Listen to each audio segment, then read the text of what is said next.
Assalamualaikum warahmatullahi wabarakatuh. Perkenalkan, nama saya Fitri Eka Silviani, CGP Angkatan 11 dari SDN 1 Cintarasa, Kabupaten Garut. Pada tayangan ini, saya akan menayangkan aksi nyata saya terkait dengan diseminasi budaya positif. Kegiatan ini dilakukan di sekolah saya di SDN 1 Cintarasa. Selamat menyaksikan.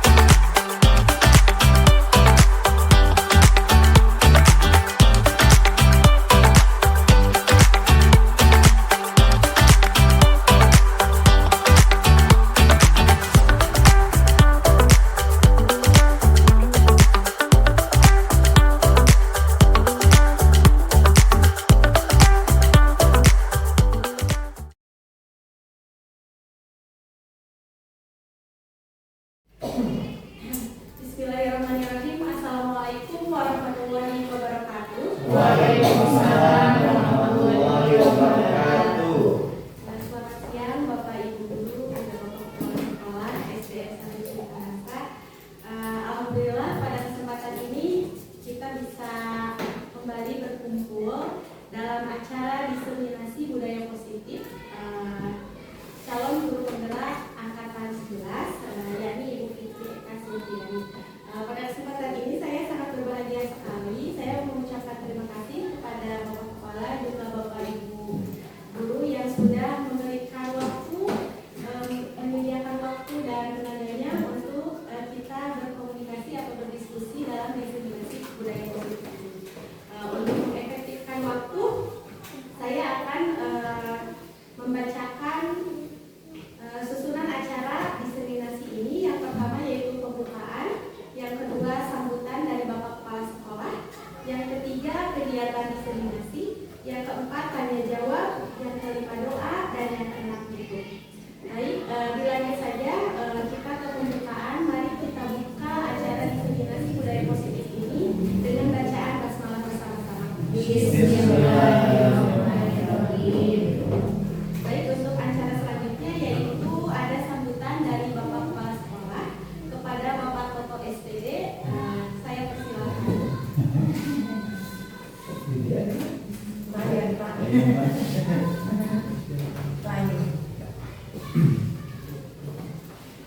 Bismillahirrahmanirrahim. Assalamualaikum warahmatullahi wabarakatuh. Waalaikumsalam warahmatullahi wabarakatuh.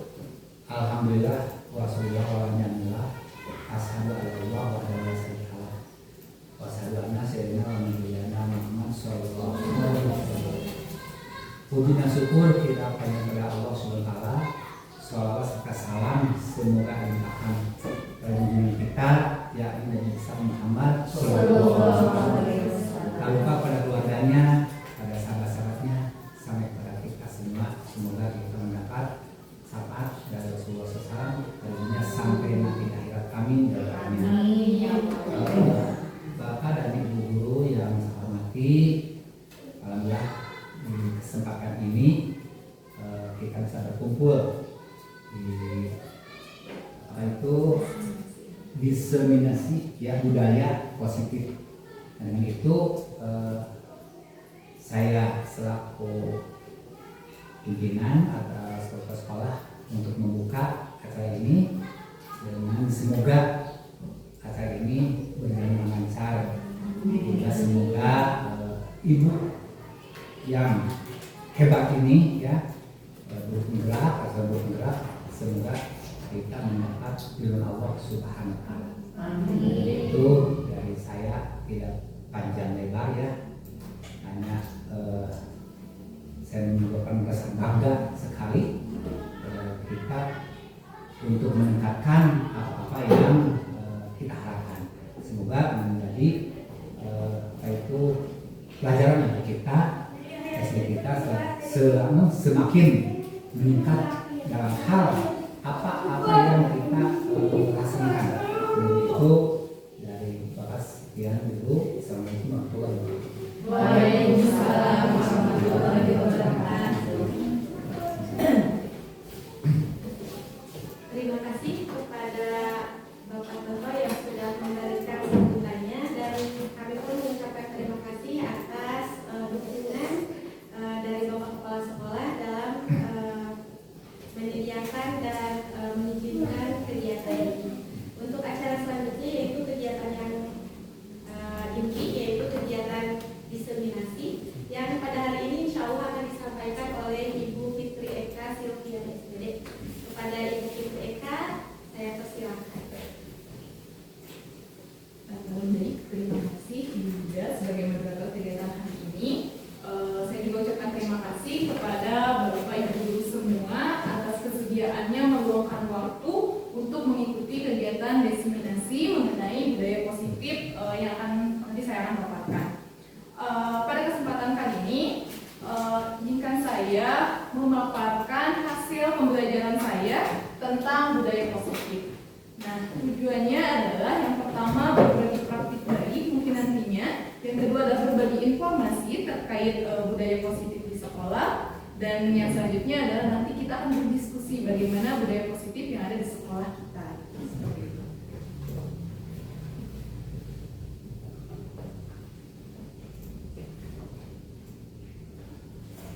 Oke, sebelum kita memulai kegiatan hari ini, mari kita sama-sama dulu, kita tersenyum dulu 30 detik saja ya, supaya membangun mood kita lebih baik lagi gitu ya. Saya pernah sini. Senyum dulu, senyum 30 detik. 1, 2, 3.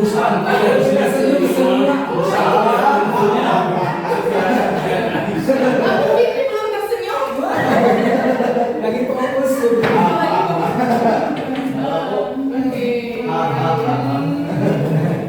Cukup, oke. Nah, kita senyum dulu supaya mood kita baik gitu ya, untuk menerima kegiatan diseminasi hari ini. Karena seperti dengan siswa, sebelum kita mulai pembelajaran, mood anak-anak harus baik. Begitu pun kita ya. Baru moodnya sudah baik, kita lanjutkan. Oke, sebelum kita lanjut ke poin selanjutnya, kita bikin kesepakatan dulu di forum diseminasi ini. Seperti contoh, yang pertama adalah menghargai siapapun, yang kedua menjadi pendengar yang baik. Kira-kira selanjutnya apa lagi ya? Yang bisa kita tuangkan. Mau apa lagi? Misalkan di kelas ini atau di ruangan ini mau seperti apa? Oke, boleh aktif berdiskusi dari Bu Ida. Yang lainnya boleh aktif berdiskusi. Boleh makan dan minum? Boleh. Oke, boleh makan dan minum kalau ada. Boleh gigi kalau ada. Oke.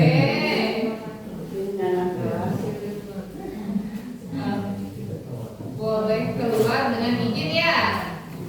Keluar dengan izin.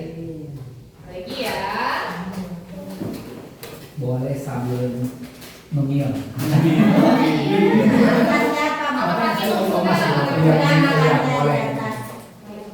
Ada lagi? Boleh menggunakan gawai? Boleh ya? Boleh. Boleh. Boleh jadi badan. Badan niron? Gawai. Oke. Asal tidak mengganggu ya.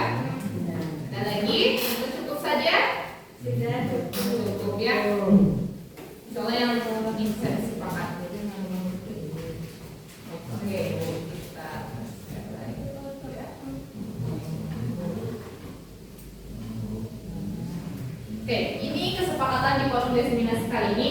Yang pertama adalah menghargai siapapun.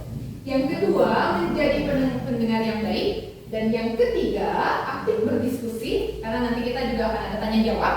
Yang keempat, boleh makan dan minum. Yang kelima, boleh keluar dengan izin. Yang keenam adalah boleh menggunakan gawai. Ya. Oke, itu forum kesepakatan di forum diseminasi kali ini. Oke, disepakati Nah, kenapa budaya positif itu perlu diimplementasikan di sekolah? Sebagai seorang guru yang baik harus memiliki kemampuan untuk mewujudkan budaya positif di sekolah. Budaya positif tersebut dapat dijalankan dengan menerapkan konsep-konsep inti. Jadi ada 6 konsep inti dalam budaya positif di sekolah. Yang pertama adalah disiplin positif, pastinya. Yang kedua adalah motivasi perilaku manusia. Yang ketiga, keyakinan sekolah atau kelas. Yang keempat, kebutuhan dasar manusia. Yang kelima adalah posisi kontrol atau restitusi nantinya. Yang keenam adalah segitiga restitusi. Nah, 6 poin ini yang akan nanti saya paparkan di kegiatan kali ini. Langsung saja. Yang pertama itu adalah disiplin positif. Nah, mendengar kata disiplin positif, apa yang terlintas di benak Bapak Ibu semua? Hal-hal yang baik. Apa yang baik? Oke, yang lain? Tepat waktu. Tepat waktu, bagian dari disiplin. Disiplin positif. Iya, nah itu Bapak. Pelajaran, misalkan pelajaran guru, Ya, kalau baik, guru itu harus sebelum siswa ada di sekolah. iya. Jadi guru harus memimpin anak sekolah, bel masuk, guru sudah Menyiapkan. Siap, Bapak. Betul, Bapak itu bagian dari disiplin positif juga ya, Pak ya? Positif ya. Oke, Sama harapan Bapak saudara-saudara.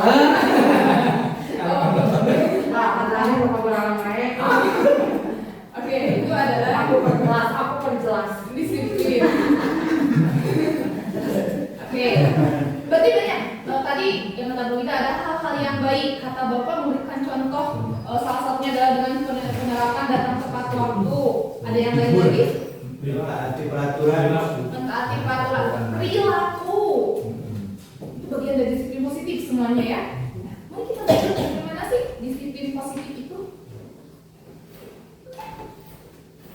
Oke, nah inilah disiplin positif. Tadi betul apa yang Bapak Ibu semuanya ungkapkan dari mulai pengertiannya, terus dari mulai contoh realnya dan lain sebagainya. Di sini disiplin positif itu merupakan suatu cara penerapan disiplin yang mengajarkan anak untuk bertanggung jawab dan menumbuhkan kesadaran diri berdasarkan nilai-nilai kebajikan. Nah, tadi nilai kebajikannya udah dikasih contoh nih sama Bapak, tepat waktu. Kira-kira nilai kebajikan apa lagi selain ini? Yang ada di sekolah kita nih sekarang, nilai kebajikan seperti apa? Mematuhi peraturan sekolah. Nanti peraturan sekolah, oke.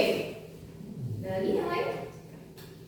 Membuang sampah pada tempatnya. Wah, itu nilai kebajikan ya, karena harus hablu minal alamin ya.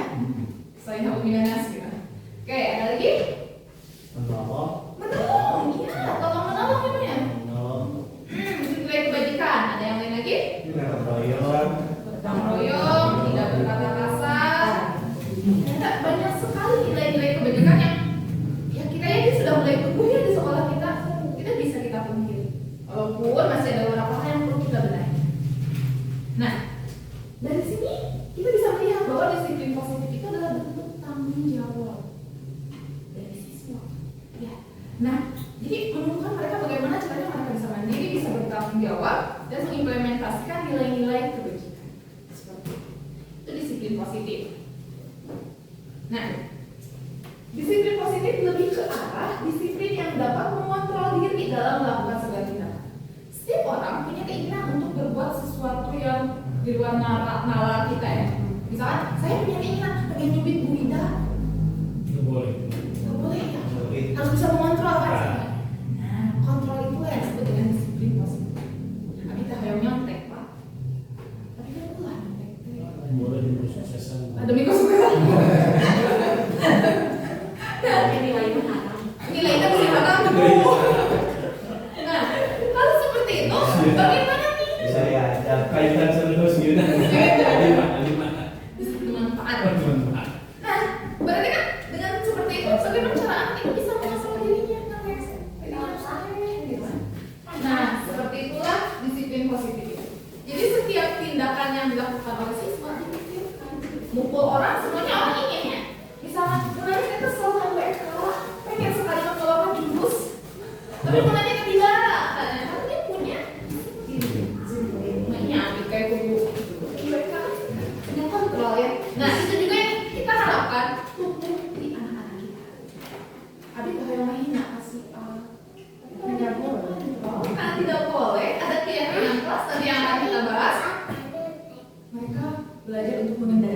Bisa nah.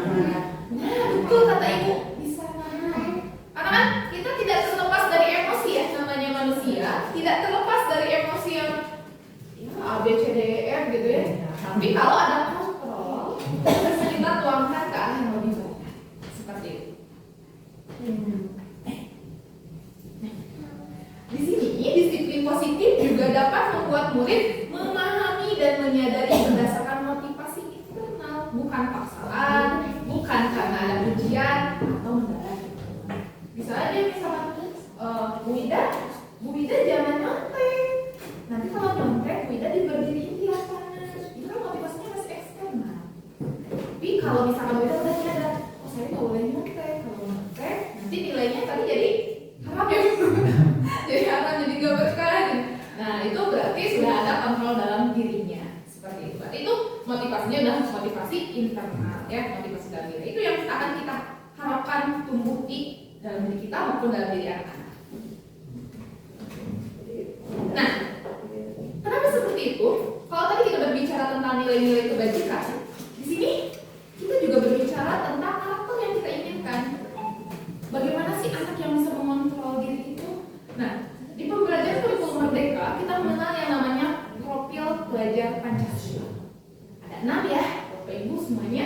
Mungkin ini sudah tidak asing lagi di kita. Bahwa yang pertama itu yang pasti beriman bertakwa kepada Tuhan yang Maha Esa, ya, dan berakhlak mulia. Yang kedua mandiri, yang ketiga berkebinekaan global, yang keempat bergotong royong, yang kelima kreatif, dan yang keenam kebenaran.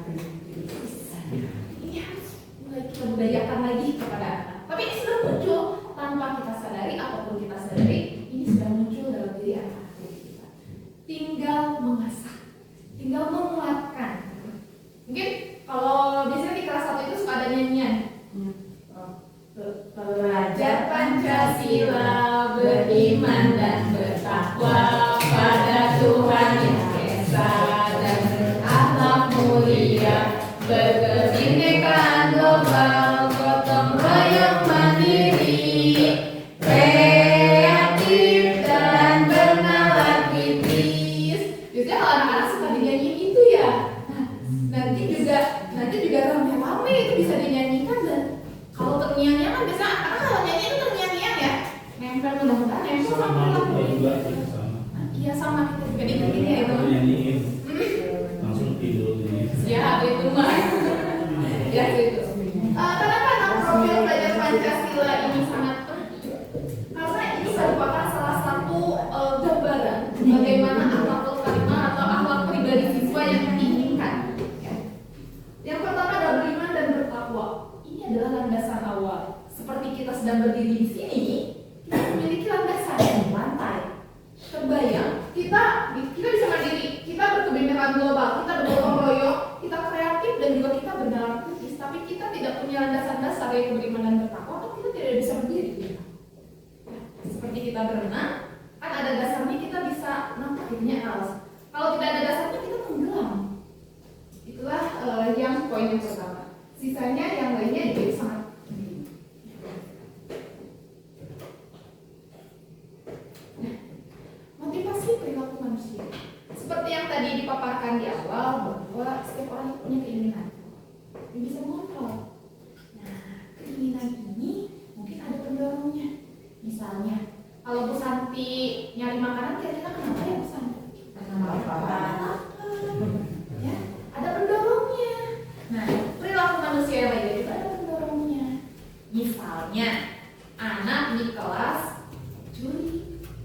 Terus kan tadi kunaon? Kunaon bagus sebenarnya soalnya.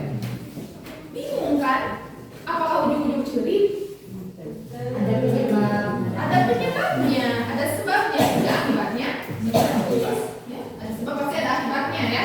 Akibatnya menangis, sebabnya cari tahu. Nah, setiap anak melakukan mungkin yang kita anggap nakal. Kamari ayahmu ngagebuk misalkan, ngagebuk kerencangan anak. Kita tanya dulu apa motivasinya, apa latar belakangnya. Ya. Itu selain dari perbuatan yang kurang baik, perbuatan baik pun ada motivasinya. Nah, motivasi perilaku manusia itu terbagi menjadi 3 Bapak Ibu. Ya. Ada 3. Yang pertama adalah untuk menghindari ketidaknyamanan atau hukuman. Bima badan kerja PRPS, ya aku Bu Eka. Itu berarti menghindari hukuman. Si Gana kamu tadi setelah Bu Eka mulai kerja dan kayak ya. Terus yang kedua untuk mendapatkan imbalan atau penghargaan dari orang lain. Nah, saudara kia cina misalnya. Biasa aja banyak. Nah, misalnya kia. Resep dikas punya nima lamun ngerjakan tugas bakal dipasian cokolat kelas hiji. Berarti ngucapkeun abi mah. Berarti lamun ngerjakan 4 PR, kenging seberapa cokolat opat. Orang. Kayak 30. Ya. Katanya nabi opat bener. Opat genep, ya opat genep lumayan yang punya. Nah, itu kan semangat anak-anak teh. Saminggu berat. Hilang we. Mau sekolah tos nanti. Kira-kira anak-anak bakal semangat juga ngajakin Verna. Nah, itu motivasi yang kedua. Dan yang ketiga motivasinya untuk menjadi orang yang mereka inginkan dan menghargai diri sendiri dengan nilai-nilai yang mereka percaya. Nah, yang ketiga mah dia mau ngajakin PR asal enak, itu malah ada terterang, terterang itu, ada terterang, dia kan narkos terterang itu. Jadi keyakinan dirinya dia sendiri, gitu kan? Kesadaran diri. Nah, badai ayam nani, misalkan masihan coklatos, badai ayam kuman atau pintunya, bakal tetap dikerja. Nah, namun gitu, dewasa ini gitu anak-anak itu masih ada yang memang memerlukan motivasi seperti nomor tengah dijaket, kayak disetrap, Kapayun teh. ya. Nah, itu mungkin nanti kita selalu itu efektif tidak ya? Karena ternyata kalau ganti misalkan awalnya kok Abi digitukan, kata saya kalau nggak mengerjakan tugas dari PK, nanti kalian akan dijemur di lapangan. Anak-anak takut. Tiba-tiba saya tidak masuk. Diganti sama pembeda. Itu baik. BP mengerjakan tugas bukan mengerjakan bios makanya ternyata lama-lama dia tidak akan nurut karena nggak ada WK, sudah bukan ngomong sama rumah WK. Jadi kira-kira kalau nggak ada saya anak-anak dia tugas sih nggak? Tidak akan mengerjakan tugas kalau tidak ada saya. Nah, poin yang pertama dan kedua itu adalah motivasi eksternal atau yang timbul dari luar, yang harus ada dari luar. Sedangkan motivasi yang ketiga itu adalah motivasi eksternal, internal, yaitu motivasi yang ada dalam diri siswa. Nah, kira-kira di kelas sudah muncul nggak motivasi yang ketiga ini? Sebagian. Alhamdulillah sebagian juga. Jadi nanti kita tinggal menguatkan untuk sebagian yang lainnya lagi ya, yang belumnya. Anu kedah di Alasan teh dilak, cenah teh kacana. Abang gue ka sok pikirkeun upami misalkan caket mah. Sok upami teh kacana, cenah teh ke bumi, sok pikirkeun bumi. Nah, itu konsekuensinya bagus Bu. Jadi menurut aku kepada sok bertanggung jawab pulang ambil dulu ke Rumah. tapi kalau yang belum kerjain itu masih Dewi. masih iya lebih duit gitu ya. Nah, yang selanjutnya kalau tadi kita berbicara tentang motivasi perilaku manusia, nah itu bisa dilihat ada 3 jenis motivasi. Sekarang kita akan masuk ke keyakinan sekolah atau kelas. Kalau dulu kita terkenal dengan namanya peraturan, berarti kalau peraturan itu satu arah. Dia membuat aturan, bapak harus rapi. Mau tidak mau bapak harus rapi kan? Mau tidak mau. Itu aturan. Sekarang kita akan mulai menerapkan namanya kesepakatan. Bapak duduknya bisa rapi. Pasti bapak nanya kenapa harus rapi, ya kan? Pasti bapak harus nanya kenapa harus rapi. Saya bilang harus rapi supaya enak dilihat, logis kan? Harus rapi supaya nanti bapak nyaman duduknya, logis. Nah, itulah yang namanya kesepakatan. Ada negosiasi antara saya dengan bapak-bapak misalnya di sini ya. Jadi itu adalah kesepakatan. Tidak satu arah saya menentukan harus rapi. Tidak satu arah seperti itu. Nah, oke. Nah, di sini dalam pembuatan keyakinan sekolah atau kelas, kalau sekolah itu berarti berlaku satu sekolah. lingkupnya lebih di ruangan kelas. Ya, seperti itu. Nah, di sini mungkin saya lebih ke memaparkan yang keyakinan kelas dulu. Guru berperan dalam mewujudkan terbentuknya keyakinan sekolah atau kelas dengan adanya kesepakatan antara guru dengan murid. Nah, di sini kita bikin kesepakatan sama siswa. Maunya seperti apa? Kan kita tanya, anak pengen apa di kelasnya? Dan jarang anak yang pengen di kelas kita, ibu saya pengen di kelas ribut. Nggak ada malah dari kemarinnya ya kemarin kita mungkin di awal ada yang sudah membuat kesepakatan kelas. Saya yakin mereka tidak suka ribut. Saya yakin juga mereka akan sangat suka kelas yang bersih. Ya, seperti itu. Seperti yang dilakukan oleh kemarin siswa kelas 4. Mereka mau kelasnya itu yang sebelah sini bersih, keren, bersih, katanya bagus, rapi, dan banyak lagi di sebelah sininya. Itu adalah keinginan mereka. Di sini kita sebagai guru menjadi pembimbing untuk mereka bisa menuangkan apa yang mereka inginkan. Nah, di sini keyakinan sekolah atau kelas itu berupa pernyataan-pernyataan yang universal. Jadi misalkan mandiri, tidak dijabarkan mandiri itu seperti apa, tapi mandiri, tapi lebih mendekat global semuanya. Ada mandiri dalam apa? Dalam belajar, dalam mengerjakan tugas dan lain sebagainya. Nah, di sini itu kesepakatan kelas itu harus mudah diingat oleh siswa. Jadi masuk pada kalau peraturan mah tidak boleh buang sampah sembarangan. Itu kan mudah diingat sama siswa. Jadi jangan dibikin paragraf panjang gitu kan. Apalagi untuk siswa SD yang masih pemikirannya masih sederhana. Seperti itu. Nah, dan harus diterapkan di lingkungan sekolah. Jadi bagusnya implementasi dari keyakinan kelas ini harus bisa diimplementasikan di kelas terlebih dahulu, setelah itu di lingkungan sekolah, sehingga terjadinya dampak positif baik bagi kelas maupun bagi sekolah. Itu tentang keyakinan sekolah atau keyakinan kelas. Ya. Nah, ini adalah contoh keyakinan kelas 4B. Di sini yang pertama saya lakukan bersama siswa itu bertanya kepada siswa mau seperti apa kelasnya? Ya, mau seperti apa kelasnya? Oke. Nah, kelasnya mau seperti apa?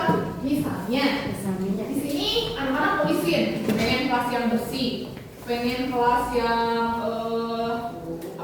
rapi, pengen kelas yang tenang, yang mandiri. Sebenarnya ada anak yang nulisin kelas yang tidak saling menghina, ya kan? Suka bercanda anak laki-laki dan perempuan, karena namanya anak-anak kan ya. Suka ada saling ejek. Ada anak yang bilang gitu, Bu, Pak. Katanya gini, tidak ada saling menghina. Oh iya, masuk akal. Walaupun masih di kelas suka oke, anak laki-laki dan perempuan deh, gitu kan? Nah, sehingga terciptalah kesepakatan bersama anak-anak. Yang pertama, kita menjaga kebersihan. Yang kedua, kita saling menyayangi. Yang ketiga, kita disiplin dan datang tepat waktu.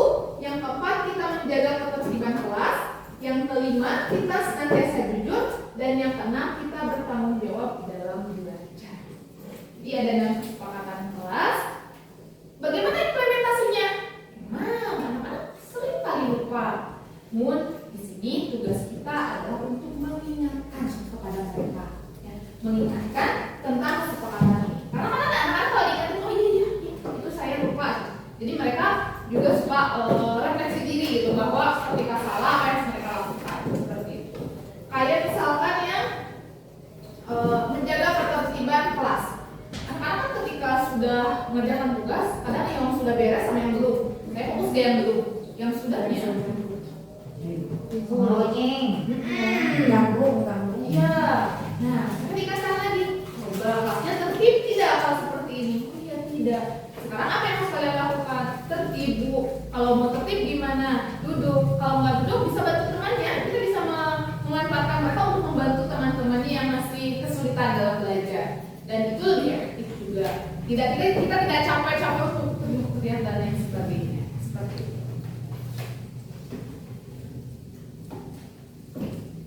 Nah, selanjutnya kita akan mengetahui tentang kebutuhan dasar manusia.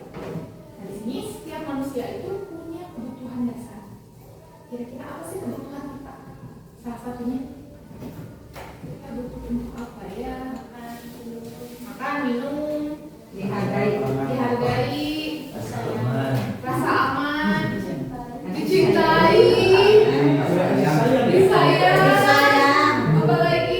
dimanja. Dimanja.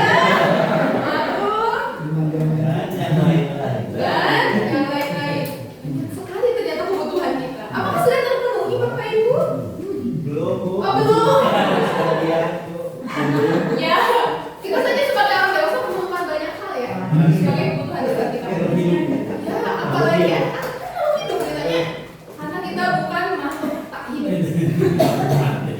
Ya, Sosial. Ya, terus sosial perlu tadi, ya dari perlu udah pasti ya karena makhluk hidup perlu makan, minum, ya dan sebagainya, perlu disayangi, dicintai dan lain sebagainya. Nah, apa sih sebenarnya kebutuhan kita itu?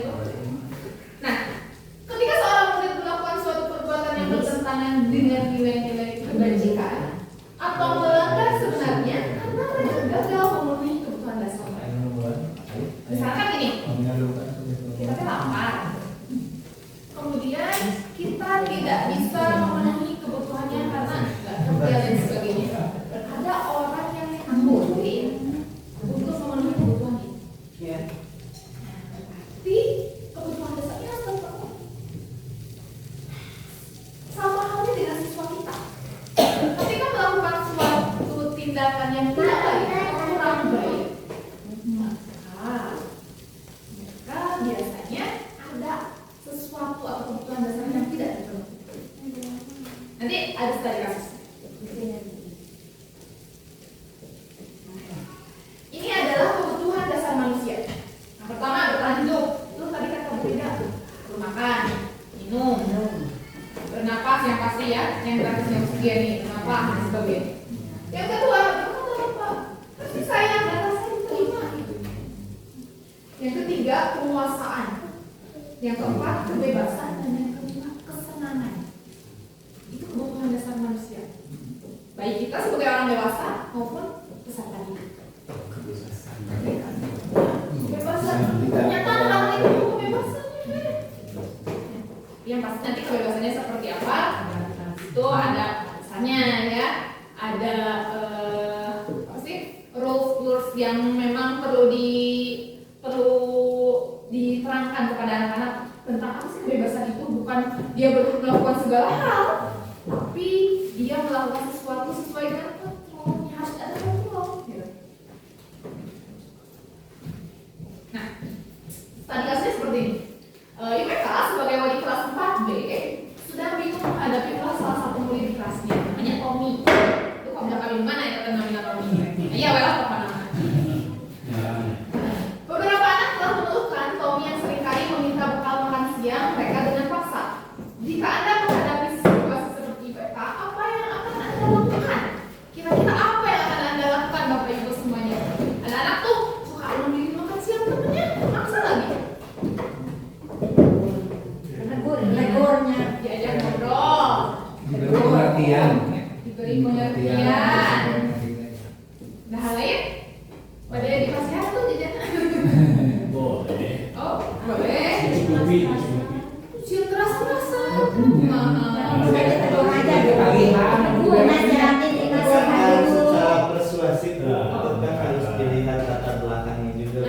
Oke. Si anak RT nyungkeun wae bakal rencana itu kan Ada boga. tapi ini anak terboga nanti dibeban dan lain sebagainya. Tapi kan harus ada observasi dulu Bu, terkait hal itu. Jadi kita kan tidak bisa menjudge seperti itu. Cuman memang kebanyakan itu kan secara spontanitas paling menegur kan, Iya. menegur dan lain sebagainya. Tapi untuk supaya si anak tersebut menjadi kapok atau tidak melakukan hal tersebut lagi, berarti kan harus ada observasi Bu yang lebih mendasar. Sudah sangat mendalamnya observasinya. Betul itu. Oke, setuju dengan Bapak. Karena benar. Karena kira-kira apa alasan Tommy melakukan hal itu? Tadi kata Bapak tadi, cek soal pernah mah. Kita boga. Terus Ya, pagi sudah dikasih uang jajan. Nah, ada yang nakal, ada enggak. Mari kita lihat yang nakal itu kira-kira apa sih kebutuhan dasar yang tidak terpenuhi? Pisang nih. Iseng bertanya Jahil. Nega ayat Isi buraknya asa kamuannya anak-anak. Nah, Jangan sampai gitu. ada Jadi juga bagi ya. semua aja. Jadi asa muasai gitu. Iya. ayat dikasih Eka.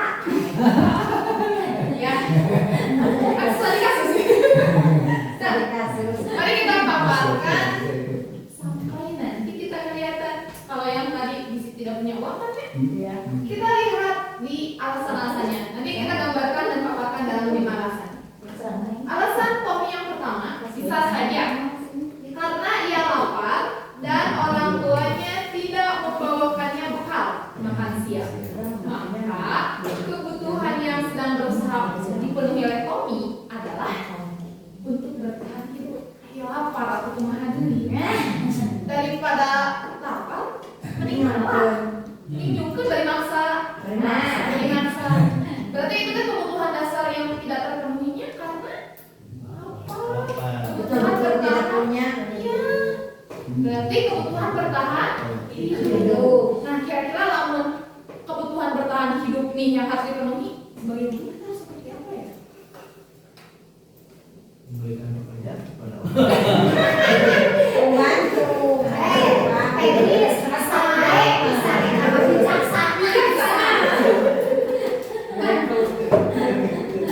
Enggak, maksudnya orang tuanya bisa sih ada, tapi dia tidak membawa bekal misalkan, Pak. Tidak membawa bekal, Pak. Jadi emang kenyana bekal ke sekolah, ayah di rumah. banyak ayam.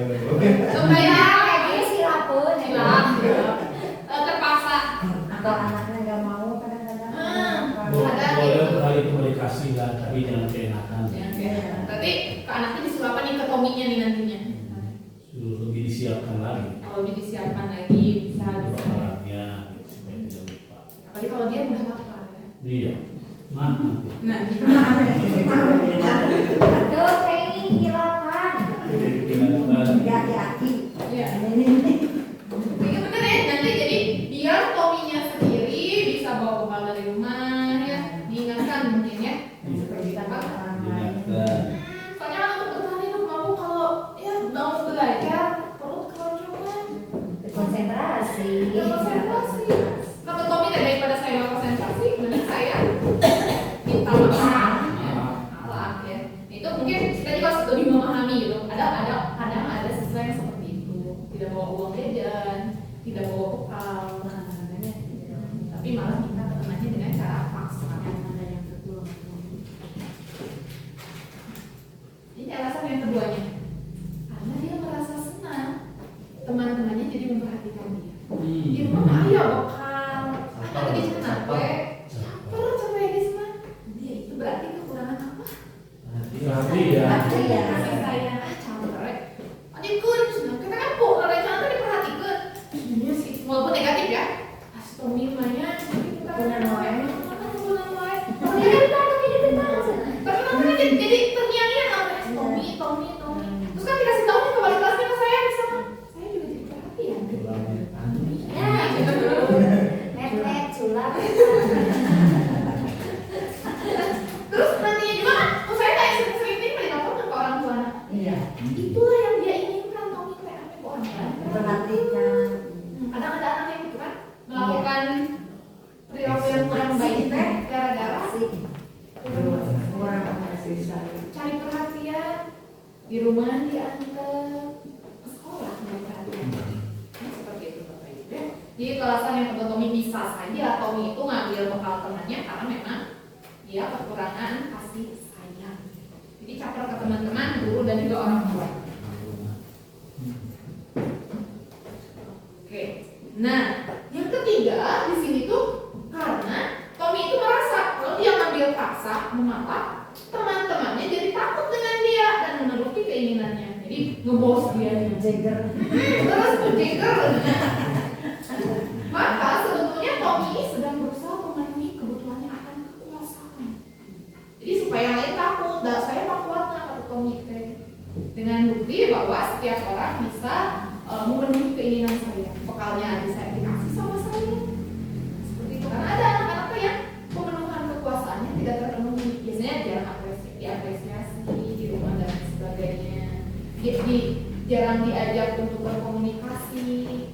Nah, biasanya menimbulkanlah seperti ini, pemenuhan kekuasaan yang kurang baik. Ya, seperti itu. Nah, selanjutnya ada alasan yang keempat.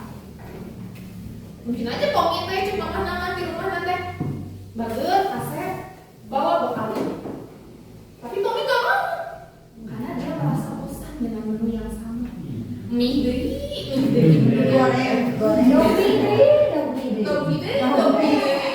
Bosan cek Tommy teh. Tinggal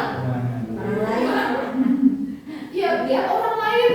Ya udah Si kan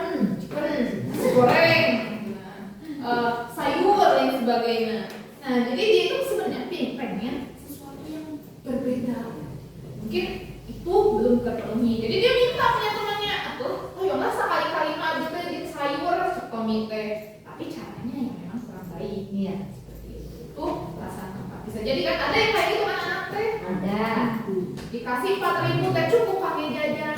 Ada jajan yang lain. Enak di murah rencangan.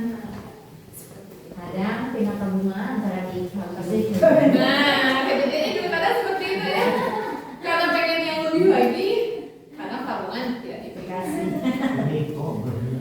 Menikah sejak dini. Ya. Terus yang kelima alasannya adalah karena ia iseng. Jadi mereka senang kalau temannya merasa ketakutan, terus merasa kesal. Itu kan jadi kebahagiaan tersendiri. Nah, apa yang kurang? Dia kurang kesenangan, kurang healing, kurang Kalau bicara kamu ikut ke Pangandaran. Nah, betul. Jalan-jalan. Jadi kebahagiaannya harus dipenuhi dengan jahil kepada orang lain. Jangan sampai kita, semangat dulu rumah hebat lah. Saya pulang jalan-jalan, saya tidak akan usil kepada teman-teman semua. Tapi masa usir pantesan jadi itu sok jalan lain WK-nya akhiran jalan. Akhiran jalan. Seperti itu ya. Itu alasan yang kelima. Nah, alasan-alasan tadi itu bisa menjadi pemicu mereka melakukan kegiatan-kegiatan atau perilaku yang kurang baik. Kita cap saja semua anak-anak itu bangun, nakal, tanpa kita tahu apa penyebabnya, apa yang tidak terpenuhi dalam diri anak. Saya punya satu kasus. Ada anak, pokok nama, nanti bapak ibu juga tahu anaknya nyari perhatian terus. Itu ternyata kan, kenapa dia seperti itu? Saya pikirannya awalnya adalah anak ini nakal. Tapi ketika ditelusuri, bukan nakal. Ada hal yang tidak terpenuhi. Apa bentuknya? Dia, kalau kita ke murid yang lain, marah. Karena harus mencurah kepada dia. Berarti dia perlu kasih sayang. Dan ternyata ketika tadi kata Pak Egis harus observasi secara mendalam dan mendasar, dia kurang kasih sayang di rumahnya. Dan biasanya yang memang seperti itu datang ke kan ada anak yang datang ke sekolah itu siap untuk menerima pembelajaran, ada anak yang datang ke sekolah itu siap untuk meminta kasih sayang, pemenuhannya deh, meminta pemenuhan mungkin untuk bertahan hidup, rasa aman. Ada yang datang ke sekolah mencari rasa aman, perhatian, dan bahkan mencari kepuasan karena di rumah dia tidak terpenuhi. Mungkin kita yang harus kita pahami adalah itu semua. Karena mau tidak mau, suka tidak suka, kadang sekolah dijadikan tempat kedua, rumah kedua bagi siswa-siswa kita. Ya makanya kita sebagai guru juga menjadi orang tua kedua ya bahasanya. Berarti masalah dari rumah dibawa ke sekolah, kita jadi orang tua mereka. Seperti itu. Dan memang itu kebutuhan dasar yang akan sangat mempengaruhi proses pembelajaran. Seperti itu. Nah, di sini bagaimana kita sebagai seorang guru menyikapi keadaan-keadaan yang tadi? Salah satunya menyikapi Tommy misalkan ya. Nah, oke. Di sini ada 5 posisi kita sebagai seorang guru, atau disebut juga sebagai posisi kontrol. Ini kita sebagai seorang guru, yang pertama bisa saja sebagai penghukum. Yang kedua, sebagai pembuat rasa bersalah. Yang ketiga adalah sebagai teman. Yang keempat sebagai pemantau. Dan yang kelima sebagai manajer. Ya, kita bisa saja menjadi seperti yang manapun yang kita inginkan, tapi dampaknya pun akan berbeda-beda. Oke.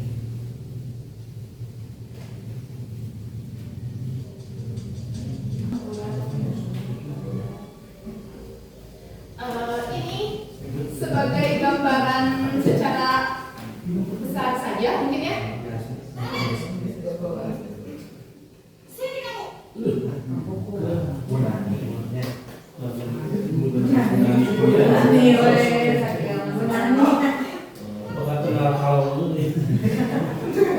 Ayo punya lima kalau Pegis. Anak budang abunannya kan. Ada di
itu menciptakan murid-murid yang mandiri, merdeka, dan bertanggung jawab.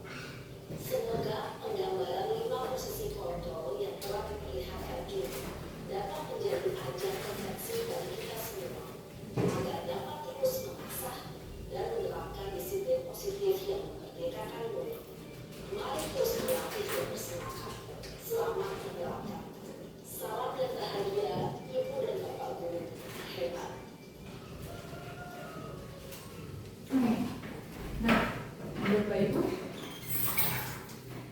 Bapak Ibu, tadi kita lihat tayangan tentang posisi kontrol, di mana ada 5 posisi kontrol. Kita harus identifikasi di sini untuk kelima posisi kontrol itu yang pasti yang paling ideal adalah manajer ya, itu sangat ideal. Namun ini itu perlu jam terbang yang tinggi juga ya untuk bisa mengaplikasikan posisi kontrol sebagai manajer. Nah di sini ada 2 penghukum dan juga pembuat rasa bersalah itu merupakan kontrol dari luar, di mana ini termasuk identitas yang gagal bisa disebut. Karena kenapa? Ini anak akan menghindari hukuman, jadi tidak melakukannya karena menghindari hukuman. Ya. Kalau yang kedua, teman atau pemantau itu dia mengharapkan imbalan atau pujian, sederhananya. Dan ini masuk ke dalam identitas berhasil walaupun kontrolnya masih dari luar ya. Yang ketiga ini posisi manajer itu termasuk identitas yang berhasil dan kontrolnya dalam diri sendiri ya, seperti itu. Nah apa ciri-cirinya dari yang tadi dipaparkan? Yang pertama adalah guru berbuat menghardik, menunjuk-nunjuk, menyakiti sebagai hukum. Kamu push up, suka gitu ya kadang. Kamu melakukan ini, silakan lari 3 keliling lapangan. Padahal nada suaranya juga tinggi, ya, ciri sebagai seorang penghukum. Kemudian biasanya selain itu juga untuk yang guru penghukum ini, ya, kalau kamu tidak melakukannya, awas ya, ada ancaman. Ya, ada ancaman. Ancaman berbeda ya dengan konsekuensi. Dan sebagai seorang penghukum, biasanya hukumannya itu berbeda dengan kesalahannya. Misalnya, kalian menumpahkan air. Kata saya itu lari 3 keliling lapangan soalnya sudah menumpahkan air. Itu hukuman. Tapi kalau kata saya karena kalian sudah menumpahkan air, maka harus membersihkannya. Itu konsekuensi, ya. Nah, itu mungkin nanti kita bisa terapkan kepada peserta didik kita. Jadi kita bisa membedakan mana yang termasuk hukuman, mana yang termasuk konsekuensi. Ya. Terus hasilnya apa kalau kita bertindak sebagai seorang penghukum? Hasilnya adalah siswa akan memberontak dan bahkan dia menyalahkan orang lain. Bukan aku, kata Pak Diantek, dan tadi Pak Arif nyenggol. Jadi nyari kebenaran, nyari lagi teman, menyalahkan orang lain, ngajak orang lain, intinya seperti itu. Nah, kita pendekatannya dengan cara sebagai seorang penghukum. Kemudian, apakah dia akan menganggap teguran guru itu ada sesuatu yang penting? Sepertinya iya, tapi nyatanya itu tidak masuk ke dalam diri murid. Murid merasa bahwa ocehan guru itu akan merasa tidak penting, sehingga omongan apa yang disampaikan guru itu berada di luar kualitas yang ingin dia kembangkan. Seperti itu. Nah, dampaknya bisa saja dengan mudahnya murid melakukan kembali kesalahan. Ya. Nah, kemudian untuk membuat rasa bersalah, mungkin ini juga sering ya. Mungkin saya sendiri malah pasti melakukan itu gitu ya. Kalian gak kasihan ya sama ibu udah capek kayak gitu, tapi kenapa kalian seperti itu? Anak-anak merasa jadi merasa malah punya si ibu itu mungkin bisa saja mereka jadi diam di kelas, tapi dampaknya apa? Dampaknya mereka merasa rendah diri. Gara-gara abinya Bu Eka capek dengan jelas. Gara-gara abinya tadi Bu Eka kecewa. Jadi ada rasa bersalah. Nah itu membuat mereka rendah diri. Mungkin itu secara psikis langsung ya. Terus kalau sebagai teman, walaupun ini identitas yang berhasil, mereka akan tergantung dengan gurunya. Kalau dikasih ke guru lain, kita akan berbeda lagi. Ini hanya nurutnya hanya ke guru itu saja. Terus sebagai pemantau, nah kalau di sini dia menitik beratkan kepada sanksi atau hadiah. Ya. Kalau sebagai manajer, yang pastinya siswa itu bisa mengevaluasi diri, bisa merepresikan dan juga bisa mencari jalan keluar dari permasalahan.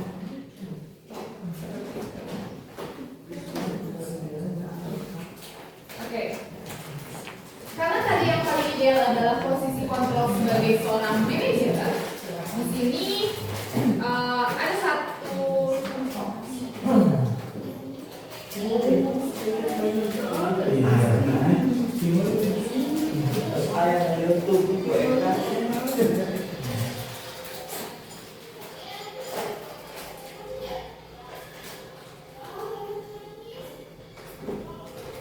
Sampai Rega. Ah iya masuk ke Jualan Maria selesai mungkin sama. Boleh. Kalau sama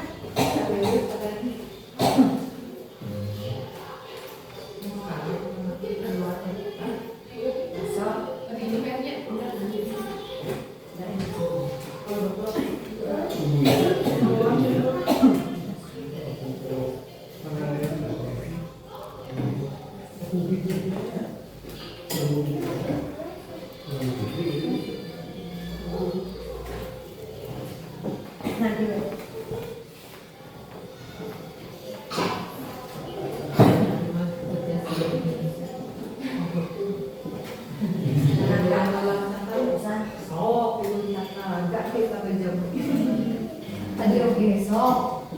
Terus video.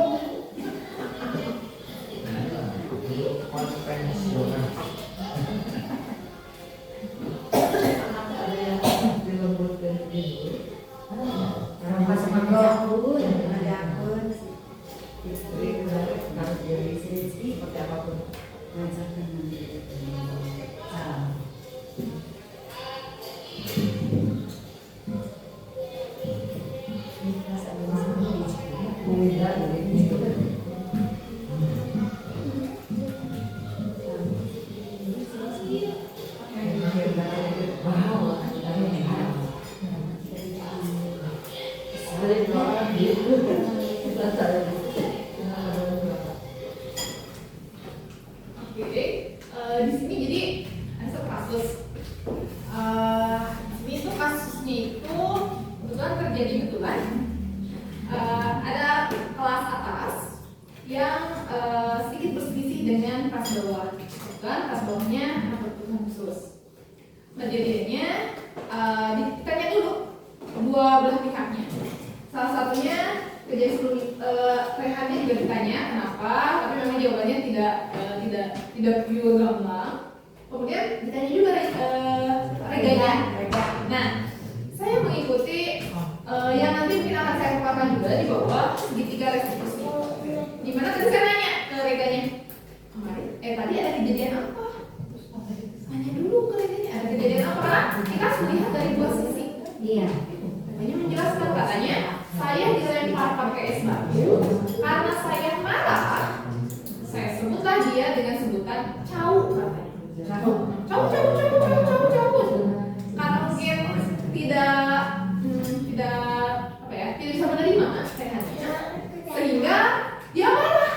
Terus mukul kan, marah di balik mukul tuh dia nangis tantrum. Karena mungkin aku bukan harus juga dia tantrum kan. Terus kita pisahin bawa ke. Nah, kemudian saya ungkapkan kepada Rega. Udah tahu lah dari dua sudut pandang gitu ya. Oke, terima kasih penjelasannya kata saya. Kamu mungkin saja bisa melakukan lebih dari ini. Karena secara fisik dia tinggi, dia bisa membalas dengan memukul kan. Jadi sekarang itu bangga. Kamu tidak melakukan itu. Kamu memilih hanya untuk mengecamnya dengan perkataan saja, tidak dengan tindakan pukulan lagi. Namun saya jelaskan kepada dia ada hal yang lebih baik dari saya. Karena kira-kira kalau dengan mengejek nama orang lain itu baik atau tidak ya? Saya tanya kepada dia. Nah, kemudian dia bilang, tidak, itu salah. Nah, di sini saya memvalidasi bahwa apa yang dia lakukan juga salah. Tadi identitasnya saya sudah stabilkan dengan oke, kamu sudah baik, tidak melakukan hal yang lebih dari ini.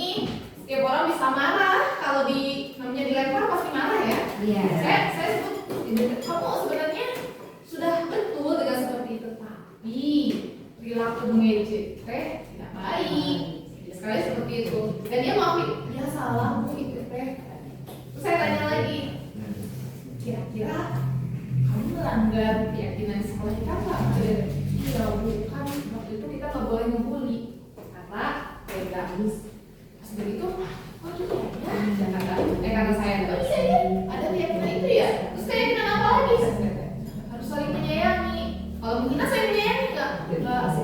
Dia udah menyadari, oh berarti ada beberapa hal yang dia langgar. Saya tanya lagi, untuk lebih baik, kata saya, mau seperti apa? Karena dia mau menyayangi, terus mau minta maaf, dan kejadian dia benar-benar minta maaf. Jadi dia benar-benar minta maaf seperti itu. Nah, takutnya kalau tidak dilakukan seperti itu bisa saja dia dendam berdua dan seperti itu. Dan alhamdulillah tidak kejadian, tidak dendam gitu ya, reganya sudah ngerti bahwa memang dia juga salah gitu ya, seperti itu. Nah, di sini sebagai manajer guru dapat membuat sesuatu bersama murid, mempersilahkan murid bertanggung jawab. Jadi saya tanya ke reganya, apa yang akan kamu lakukan setelah kejadian ini? Lihat Regan menangis, apa saya tanya kepada Rega itu. Kemudian reganya bilang, saya akan minta maaf katanya. Ya. Oh iya. Saya akan minta maaf kata Rega. Dia bertanggung jawab kan. Saya akan minta maaf. Terus dia punya solusi lagi. Saya akan memaafkan. Memaafkan, meminta maaf, menyayangi. Katanya seperti itu.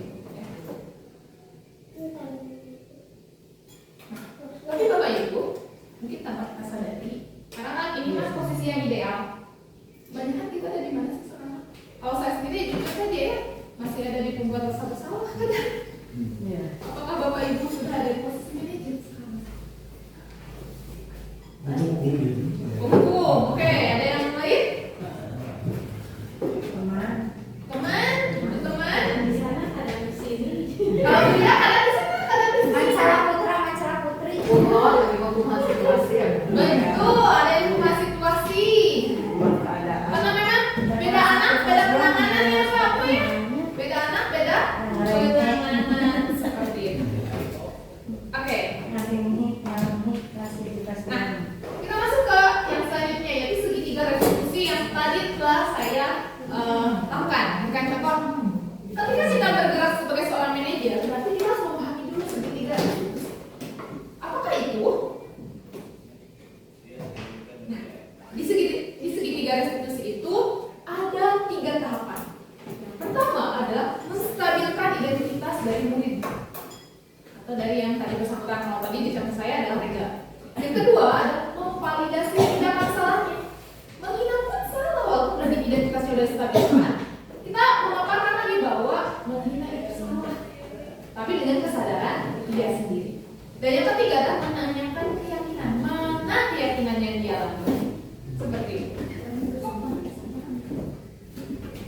Nah, dalam menstabilkan identitas ini dilakukan berdasarkan prinsip bahwa membuat kesalahan adalah bagian dari proses pembelajaran yang nantinya bisa menggeser identitas gagal ke identitas sukses.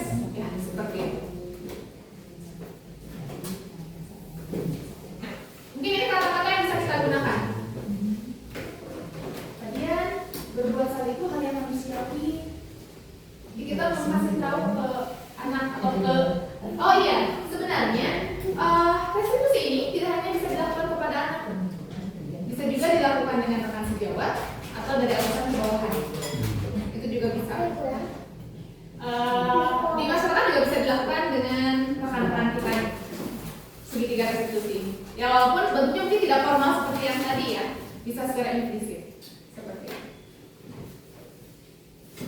Yang kedua adalah memvalidasi tindakan yang salah. Seperti yang tadi dipaparkan bahwa walaupun sudah stabilkan identitasnya, kita harus memvalidasi bahwa apa yang dilakukan itu kurang, tapi dengan bahasa yang baik yang pastinya. Nah, kita bisa menggunakan ini. Kamu pasti punya alasan ya, mengapa kamu melakukan itu, atau apa yang penting bagi kamu. Kamu boleh tetap berusaha menjaga sikap itu. Misalnya tadi mempertahankan diri kan, tapi tambahkan sikap yang lain ya, yang baru, yang lebih baik. Itu memvalidasi tindakan yang salah. Nah, kemudian yang ketiga adalah menanyakan keyakinan. Di sini kita tanyakan keyakinan apa yang telah ia langgar, sehingga dia tahu menyadari dan dalam dirinya sendiri bahwa perbuatan saya itu kurang baik atau salah. Ini kata-kata yang bisa kita gunakan untuk menanyakan keyakinan. Nah, apa nilai yang kita percayai? Kemudian kita tanya lagi, nilai apa yang telah kamu langgar? Atau nilai apa yang telah kamu sepakati? Kamu mau jadi anak yang seperti apa? Seperti itu. Itu bisa kita gunakan untuk menanyakan keyakinan dia. Jadi kesimpulannya, seorang guru yang baik itu harus memiliki kemampuan dalam mewujudkan budaya positif. Ya, budaya positif tersebut dapat dijalankan dengan menerapkan konsep-konsep yang 6 tadi yang telah saya paparkan. Mudah-mudahan sedikit demi sedikit untuk menciptakan budaya positif di sekolah kita bisa mengimplementasikannya. Tidak harus semuanya secara sekaligus, tapi setidaknya sekali. Seperti itu. Nah, disiplin positif, motivasi perilaku manusia, keyakinan sekolah atau kelas, kebutuhan dasar manusia, posisi kontrol, dan segitiga restitusi. Seperti itu, Bapak Ibu semua. Terima kasih. Mudah-mudahan kita bisa mengimplementasikan ini semua dalam di sekolah kita dan dalam proses pembelajaran di kelas kita. Terima kasih. Wassalamualaikum warahmatullahi wabarakatuh.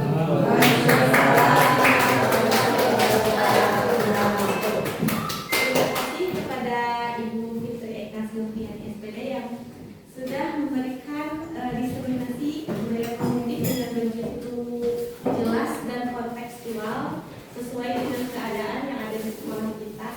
Bagi Bapak Ibu yang mau bertanya, boleh mungkin 3 pertanyaan kalau ada. Kalau nggak ada, Bapak 1. Silakan bagi Bapak Ibu, mungkin 5 menit. Bagi Bapak Ibu yang mau bertanya, silakan. Atau sudah cukup jelas? Cukup. Satu aja boleh? 5 menit. Pak Edi, silakan.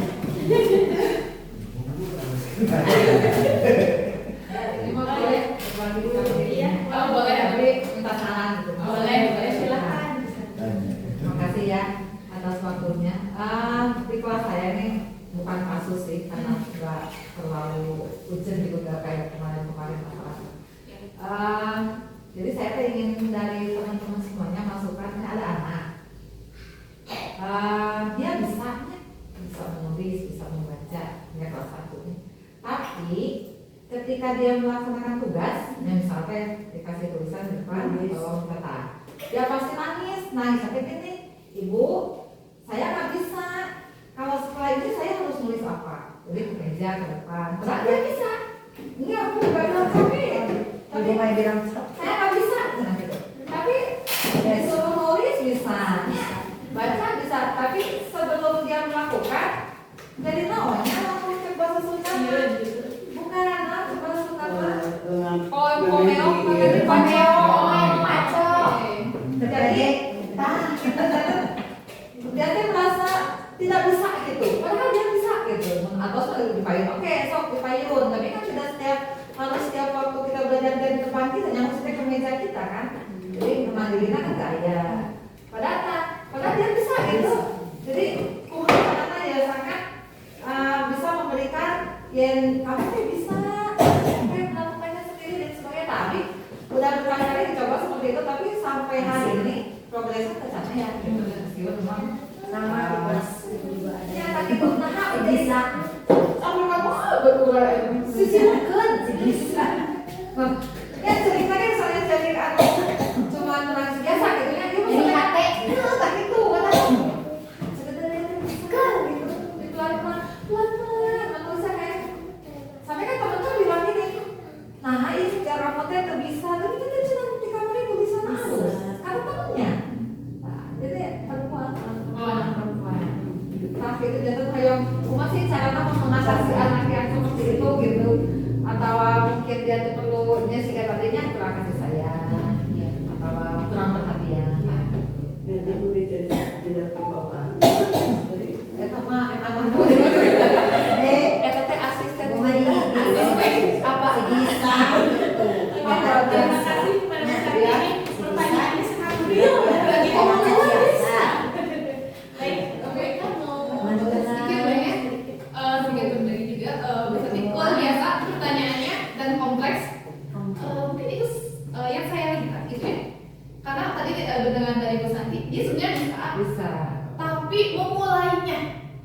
sesulit itu memulai? Kita harus identifikasi dulu bagaimana di rumahnya. Kenapa seperti itu? Karena kadang bukan kita menyalahkan ya, bukan kita menyalahkan dan sebagainya. Ada orang tua yang perfect, jadi harus sempurna. harus Oke. sempurna. Ada rasa takut. Kenapa dia selalu menanya? Saya melihatnya polanya seperti itu. Kenapa dia harus bertanya kepada Bu Santi? Karena dia takut tidak sesuai dengan ekspektasi Bu Santi. Nanti Bu Santi marah kalau tidak sesuai dengan keinginannya. Ya saya lihat seperti itu. Terus dia kan sampai nangis. Karena memang kita tahu kalau tadi kata Peggy, harus investigasi secara dasar dan mendalam dan betul-betul ada apa nih? Karena kalau hanya kita saja yang bergerak, akan tetap tahu karena durasi waktu kita menerima bisa saja di rumah tidak menerima seperti itu. Mungkin identifikasinya seperti itu langkah pertamanya. Kemungkinan misalkan kalau seperti itu mungkin penanganan kita berkolaborasi dengan orang tuanya, ngasih pemahaman sedikit-sedikit mungkin ya walaupun tidak bisa langsung jawab. Tapi kalau misalkan oke di rumahnya baik-baik saja, ada faktor lain, kemudian rasa takut dalam dirinya tanpa ada tekanan dari luar misalnya rasa takut aku makanya teman-teman Abi masih gana terus jago gitu, ada rasa minder. Nah itu mungkin kita upayakannya penguatannya terus-terusan. Tapi yang kalau melihat pola yang tadi di awal, dia terus bertanya, nangis, walaupun udah dikuatin sama ibu gitu ya, terus nangis. Pasti ada something di belakang itu. Sepertinya ada tuntutan harus sempurna. Biasanya ada tuntutan harus sempurna. Sehingga ketika dia akan melangkah, Bu Santi nanti tidak sesuai, Bu Santi marah. Kalau Bu Santi marah, mungkin ya, aku dimarahin. Di rumah apa lagi? Di rumah apa lagi dan sebagainya. Jadi yang penting dia nangis, nanyain harus seperti apa. Tapi kan kalau sudah dikasih pengertian, nggak dikerjain kegiatannya. Kerjain Sampai selesai. dan mampu kan ibu yang mampu. Biasanya ada faktor pendorong di belakangnya, yaitu ada ketakutan, tidak dirangkul dianya. Makanya terus minta. Jadi seolah-olah dia ingin membuat ibu itu fokus ke dia. Seperti itu. Perhatiannya. Nah, Ada di kelas 2 juga sama gitu. baik hasilnya juga sama. Mungkin kalaupun kita tidak bisa langsung ke orang tuanya, kita dekatin dulu anaknya, ajak ngobrol di rumah, lalu belajar sama siapa, gimana kalau di rumah, misalkan, saya belajar sama ibu, misalnya, sama ibu belajarnya kayak gimana, kita sedikit demi sedikit bisa semua ke anak itu. Mungkin kalau dari saya seperti itu, mungkin dari teman-teman yang lain ada yang mau menambahkan? Mungkin pengalaman saya Ya, Dia sih bisa menyelesaikan. memang ada anak yang begitu. Kalau saya itu anak itu sering didekati, Iya, disayang. diberi masukan-masukan, disandung, diolok. Nah, yang ke satu, yang kedua itu diberi reward anak itu. Kalau lah misalkan anak itu bisa baca atau bisa tidak ada itu akan diberi apa misalkan permen satu misalkan. Orang tua Nah, sebagian. jadi diberi reward anak itu. Seolah asal benar diperhatikan dulu, insya Allah. Dari pernah saya itu ada, mungkin lagi. terima kasih Bapak Iya. atas masukannya. Ya. Terima kasih pertanyaan dan jawabannya sangat luar biasa. Mudah-mudahan apa yang kita diskusikan hari ini menjadi bekal buat kita untuk lebih semangat dalam menuntun anak didik kita SDN Cinta Rasa.